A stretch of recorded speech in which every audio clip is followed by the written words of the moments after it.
Hello everyone. आज का हमारा टॉपिक है स्ट्रक्चर ऑफ इकोसिस्टम।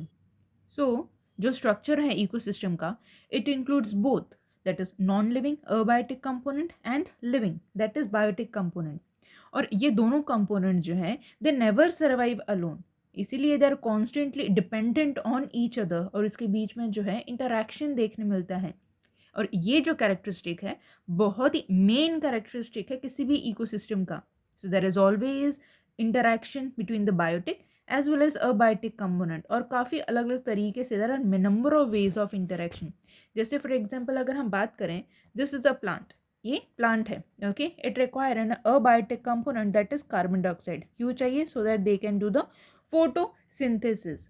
और यहाँ तक कि अगर हम एनिमल्स की भी बात करें, so again they also require an abiotic component that is oxygen.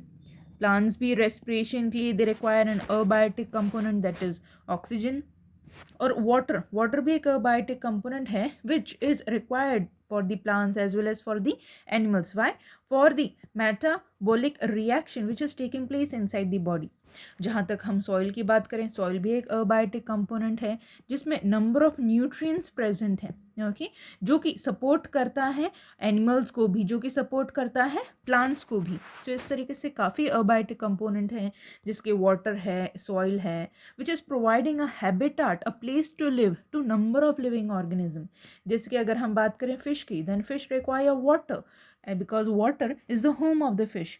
यहाँ तक कि अगर हम बात करें अर्थवर्म की, earthworm, they require soil. Why? Because this is the home of the earthworm, as a burrowing action की तरह the earthworm live in the soil. So इस तरीके से even अगर हम बात करें elements की, elements they are also an abiotic component that makes up the body of plants as well as the body of the elements which are derived from the abiotic world. So इस तरीके से जो है there is an interaction seen between the biotic as well as the abiotic components. If we talk about the more examples, जिसके proteins हैं, proteins जो होते हैं they are made up of amino acid. जैसे ये एक अमाइनो एसिड है, ये एक अमाइनो एसिड है। सो ऐसे बहुत सारे अमाइनो एसिड्स मिलकर जो है there is a formation of the protein. और अमाइनो एसिड्स काय के बने होते हैं? They are made up of oxygen, carbon dioxide, carbon, nitrogen as well as the hydrogen. और ये सारे जो हैं all these are the abiotic components. So when plants and animals they die, then there are decomposers like the bacteria, like the fungi, who does the breakdown, and then the amino acid again come back to the soil, and all these components come back to the atmosphere also. So इसीलिए हमारे earth के ऊपर number of bio geo chemical cycles हैं जो कि एक cyclic pathway में चलते हैं, जिसकी वजह से जो भी मटेरियल हैं वो बायोटिक वर्ल्ड से तो अबायोटिक वर्ल्ड में जाते हैं और अबायोटिक वर्ल्ड से फिर से बायोटिक वर्ल्ड में एंटर करते हैं। सो कुछ एग्जाम्पल्स हैं अबायोटिक कंपोनेंट्स की। जैसे अबायोटिक कंपोनेंट का मतलब है that is non living thing. So all the non living elements they are present in the ecosystem. जैसे फॉर एग्जांपल अबायोटिक कंपोनेंट्स में आते हैं organic, inorganic substances, even the climatic factors. So like for example air, water, soil temperature, humidity, rainfall, sunlight, ये सारे के सारे example हैं abiotic components के। तो पहले हम बात करेंगे इनऑर्गेनिक कंपोनेंट्स की, like for example carbon, nitrogen, sulphur, phosphorus and water. Next हम बात करेंगे ऑर्गेनिक कंपोनेंट्स के, like for example protein, lipids, carbohydrates, DNA, RNA and ATP molecule. कुछ क्लाइमेटिक भी हैं, लाइक फॉर एग्जांपल हीट है, dust, storm, wind, rain, fog, mist, snow, all these are the example of the abiotic components. अब हम बात करेंगे biotic components की, मतलब कि लिविंग कंपोनेंट्स की। That is going to affect the population of another organism, it also affects the environment. So हर एक लिविंग ऑर्गेनिज्म जो है कोई ना कोई ट्रॉफिक लेवल पे प्रेजेंट है इकोसिस्टम की। सो उसके बेसिस के ऊपर जो है उसको डिस्टिंग्विश किया गया है, न्यूट्रिशनल रिलेशनशिप के बेसिस के ऊपर उसको डिस्टिंग्विश किया गया है। So the biotic components include the autotroph and the heterotroph components of ecosystem. So here these are the producers, these are called primary consumers, secondary consumers and the tertiary consumers. So पहले हम बात करेंगे producers की। ये producers कौन होते हैं? So producers these are the plants. ये autotroph होते हैं। For example plants जो होते हैं they convert, so जैसे कि sun है, So the sun, they are providing the radiant energy of sun, and because of the photosynthesis, they are able to convert this light energy into the chemical energy, that is carbohydrate, by this process of photosynthesis. Q, because they have a pigment, that is chlorophyll pigment is present. So green plants, they have the chlorophyll pigment. Even the phytoplanktons, algae, grasses, trees, they also have the chlorophyll pigment, due to which they are able to produce the food material. Food material, that is an inorganic raw material, and they are able to produce because of the sunlight. सो इसीलिए जो producers हैं, they are the source of food for many organisms. इसीलिए they are called as a autotroph, because they are fundamental to the food chain of all the ecosystem. So they take energy from the environment in the form of sunlight or inorganic chemicals and use it to create energy rich molecule, that is called as carbohydrate.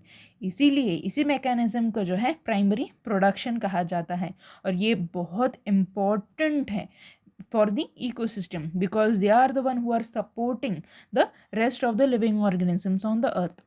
Next हम बात करेंगे about the consumers. सो जो consumers होते हैं, consumers भी primary consumer, secondary consumer, tertiary consumer में divide किया गया है. सो सारे के सारे कंज्यूमर्स जो हैं, they are dependent on the producers. So इसीलिए इसको हम हेट्रोट्रॉफ बुलाते हैं. So most of the animals, they are the heterotroph, they are the phagotroph. So they are directly dependent on the autotroph, they are directly dependent on the plants. So ऐसे organism जो कि plants के ऊपर dependent होते हैं, उनको हम herbivorous animals बोलते हैं, या तो आप बुला सकते हैं दे आर प्राइमरी कंज्यूमर्स. सो ये होते कौन है? They are eating the grass. Okay, so for example herbivores में आते हैं लाइक द ग्रास हॉपर है, ओके, रैबिट है, गोट है, डियर है, काव है, horses. They are the example of the primary consumers which are feeding on the grasses. दूसरी बात, एक और टर्म है, that is called as carnivores. जो कार्निवोरस एनिमल्स होते हैं, they are the one which are dependent on animals, जिसके frog है, स्नेक है, हॉक है, वोल्फ है, टाइगर है, लायन है. These are the one which are dependent on the other animals. So ऐसे एनिमल्स जो कि हर्बीवोरस एनिमल्स के ऊपर डिपेंड करते हैं, those are called as secondary consumers. जैसे फॉर एग्जांपल है फ्रॉग्स होते हैं, बर्ड्स होते हैं, कैट होते हैं. They are the example of the secondary consumers. And the animals which are dependent on the secondary consumers are called as tertiary consumers. Just here you can see the eagle. It is an example of the tertiary consumer. Here one more term we are going to study, that is called as omnivorous. Omnivorous, these are the organisms which feed on both plants as well as on the animals. जैसे कि अगर हम cockroach की बात करें, cockroach it is an example of an omnivorous animal. Even the humans, okay, these are also example of the omnivorous animals. Next हम बात करेंगे अभी डिकम्पोजर्स के बारे में. डिकम्पोजर्स, इन्हीं को ही हम डेट्रीवोर भी बुला सकते हैं, because they are the one which are doing the breakdown or decomposing the dead protoplasm and chemicals nutrient of producers and consumers into simpler form which can be reused.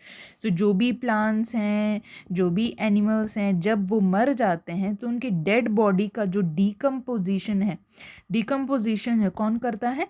Decomposition is done by the bacteria as well as by the fungi. इसीलिए हम उसको decomposers करके बुलाते हैं.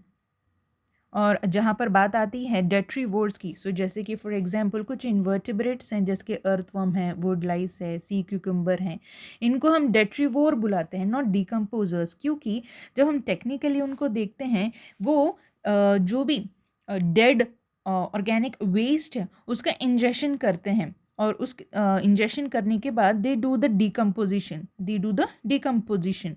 इसी वजह से here these are called as detritivore. और जो डिकम्पोजर्स होते हैं, अगर कोई डेड ऑर्गेनिक मैटर है तो डिकम्पोजर्स करते क्या हैं? They secrete the chemicals, the enzyme out of the body, और जैसे ही कॉम्प्लेक्स चीज़ सिंपल में कन्वर्ट हो जाती है, now the simpler things they are going to get absorbed by these organisms, and they absorb it, okay, and now they get the nutrients. So ऐसे organisms को जो हम decomposers करके बुलाते हैं. So इस तरीके से जो है हमारा टॉपिक ख़त्म होता है, and thank you very much.